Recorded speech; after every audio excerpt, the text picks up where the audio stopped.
The MC2SC is Mossberg's subcombat deep concealment handgun chambered in 9mm. Since this weapon is a shrunken down version of its larger brother, the MC2C, that I reviewed previously on this channel, I will refer you to that video and focus predominantly on comparison between the two for this video so that we aren't retreading ground. The major obvious differences are the dimensions, coming in just slightly shorter so that you drop the capacity to have your pinky on the gun when holding it. However, the spare magazine includes a magazine filler. Personally, I removed this device months ago because I just get my meat jammed between the cover and the frame. Speaking of capacity, the compact model did some innovative things with the magazine to squeeze out some capacity. The SC is no different, with a minimum capacity of 11. I find that to be quite excellent considering the previous generation of pistols like the Smith & Wesson Shield came in at a capacity of 7 rounds for a similar sized gun. The SC is of course backwards compatible with the compact mag, so if you're looking to pick up some extras, you should be able to find a real reload pretty easily. The SC maintains the same triggerless takedown and optics ready cut as the C models, but interestingly includes milled struts under the steel cover, whereas the C model did not. When wearing the Swamp Fox Sentinel, the standard dots eke out just over the housing for a less than lower 1/3 co-witness. The SC is of course available in both white dot and tritium, just like the C model. Due to size limitations, the SC does not include a full accessory rail compatible with standard weapon lights, but it does include a section that will take a clamp mount. Lastly, I tried this weapon with a couple different holsters over the course of the last several months, and I settled on this crossbreed. This holster basically makes the gun disappear regardless of how fat I get.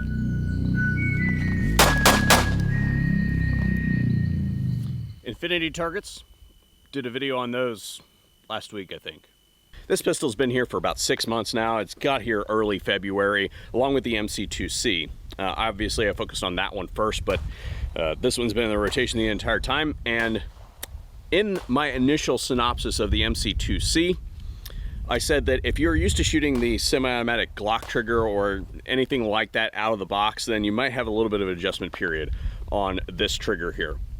And my justification was that for that I'll get to here in a second, but I have since become acquainted with this trigger, and I can say that this is quite possibly one of the best semi-automatic triggers available for any semi-automatic pistol in the United States today. And how this thing works is it's got the standard dongle there that we're all kind of used to, right? If you grab hold of the trigger bar, thing doesn't move. You have to deactivate that safety, and it's one of the traversive safeties that just dead ends on the frame, right? Once you've defeated that safety, you take up a little bit of distance there at the front, and then you hit a wall, it breaks, and then the reset is a little bit longer than I think most people would agree that it's a little bit longer than some of the bigger name pistols. The difference though on that reset, I would expect it to be about there, and it is about there. The difference between that reset and a normal is that there's a fair amount of pressure on the return spring, so you don't even really notice it, having now become acquainted with it. You basically break the trigger, the gun cycles, and then as the gun recoils back down, you are assisted by the downward flip of the firearm and the return spring, and it just kind of goes where you expect it to go based on the pressure. So I really like this thing, and I think that Mossberg did a fantastic job. Now, this one's going to be a little bit weird. Magazines for this gun are relatively readily available. However, we have seen in the past guns have their magazines dry up sometimes. I always like to see if there's an auxiliary source out there for magazines that you can leverage, and to do that I'm going to show you this one here today. This is the Mossberg MC2SC magazine, and this is a Canic magazine. You'll notice that they are very similar there at the top part. There's a little bit of geometry difference there at the front, probably optimized on this magazine since it's newer, but the major difference is that the slot is longer on the Mossberg magazine. It's actually in the exact same spot, such to the point where if I were to mill that out, then I could use this magazine in this firearm. And to demonstrate that, we're just going to put some hearing protection on. I'm going to hold this magazine into place, right like this.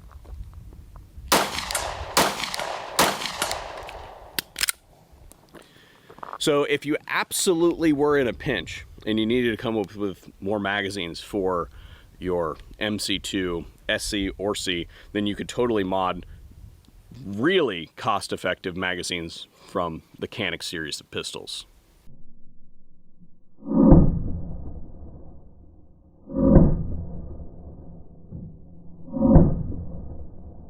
You guys know that when I end videos, I like to render some kind of critique, some kind of continuous improvement goal for the manufacturer. If I'm going to do that on this one, I have to be really nitpicky. And then on top of that, I also have some groundwork to lay. You guys have seen my video on the MC2C, which is the larger variant of this, the compact variant. I typically gravitate towards the compact variant of guns. I'm 5'11", 240 pounds. I can conceal a compact size gun all year round, no problem. However, I understand, you can see me right now, I am dripping. It is super sticky out here, and I understand that on days like that, you might want to go towards the smaller gun because they're easier to conceal.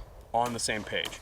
Oftentimes when we go towards a smaller gun like this, we accept certain compromises, idiosyncrasies, if you will, with the smaller gun that we wouldn't usually attach to the quote-unquote normal size gun. Oftentimes that shows itself in the form of snappier recoil and stuff like that, and that is not what I'm here to argue about, because that is just something that you accept when you move to a smaller gun like this. The next piece of information that I'm going to give you is a process detail. When I am evaluating handguns, they get no help from me whatsoever, because this is the piece of equipment that is almost certainly going to be walking around with you on a day-to-day basis, and it has to be flawless. And for that, these guns do not get cleaned, do not get lubed while they are here. This has got 1,500 rounds on it, and it has not been cleaned. It has not had a drink of lube whatsoever during its entire time. It's been tested in all environments that we get here. As of right now, after mounting the optic for about 500-ish rounds, I have noticed that sometimes the slide return is a little bit slow. Now again, as I said, we've not been nice to this pistol.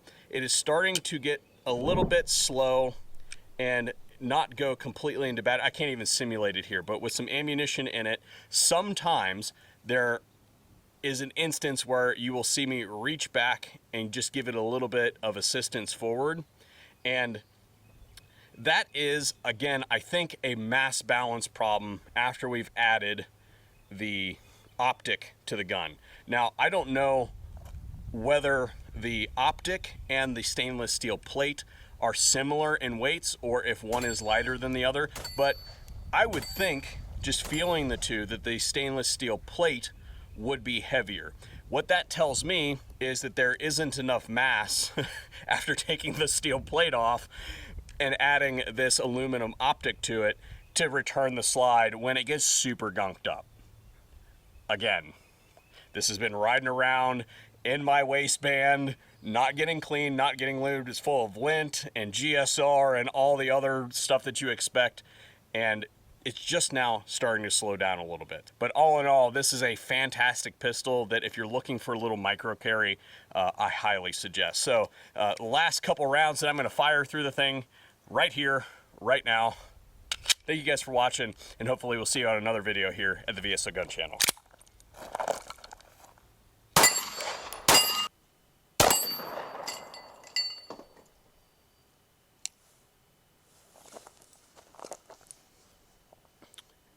And we're done.